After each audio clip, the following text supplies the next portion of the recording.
Of course, I'm over here with Allison Davis from Wild Thyme, and today we are cooking a bloomin' onion. a bloomin' onion. Is that the real name? Well, no, and it's not Australian, I'm sure you'll tell me.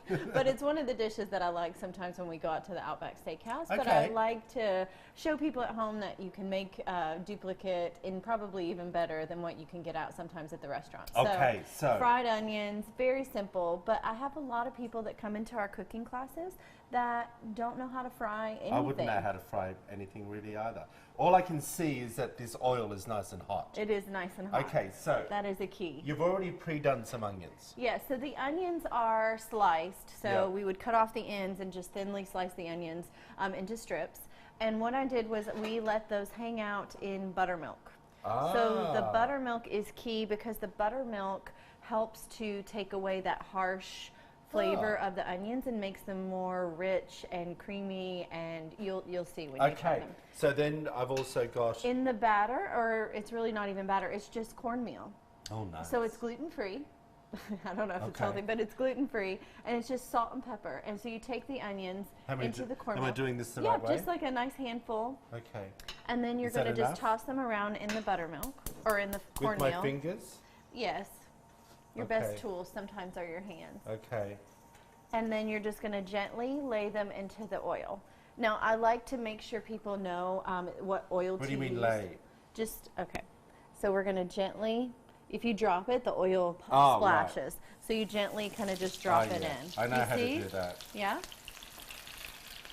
So your oil's nice and hot. You want to use an oil that has a very high smoke point. So olive oil would burn at this point. Oh, you want to make sure that you use a vegetable oil or canola oil or peanut oil, something that goes to a very, very high heat. Right. And then you want to have the right tools when you're frying. That's good. That's good. Yeah. Because I was getting a bit carried away. I'm like, how many do I do? So then once you see how it settles down, the sound, that's pretty much as long as you need. Oh, that's all we need? It's just to crisp it up. Yeah, you don't have to sit there and keep it in there for very long. You see that? Is that done? Yeah. Oh. That's how fast it goes. Oh, see, I would have kept cooking that. Right, and then it would have maybe been a little bit bitter and overcooked on the outside. So really, you just do it to crisp it up, and it's done.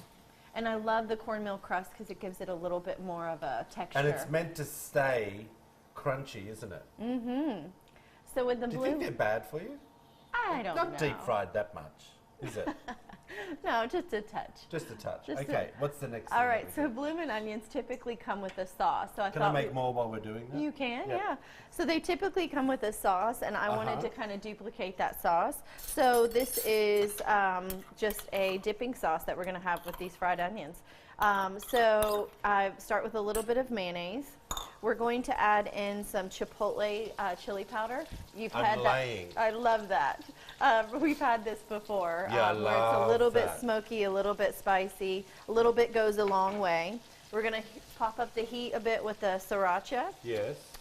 And then I'm going to add a splash of lemon juice just for, you know, just that little bit of kick. And you and your lemon juice. I know. Love that.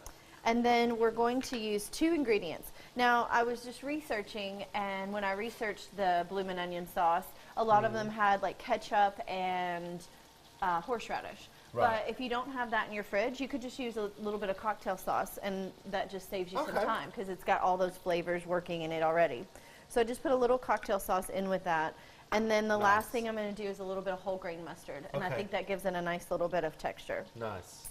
And that's it. So, paprika and we got to have the paprika. Paprika and a little bit of ground oregano. I don't know whether they're ready or not. See, that's the thing. I don't know. Well, we've turned our heat down, so you just want to make sure that you keep your heat up. You actually turned the heat off. And that's why I can't cook, people. I'm thinking, how do I know if they're ready or not?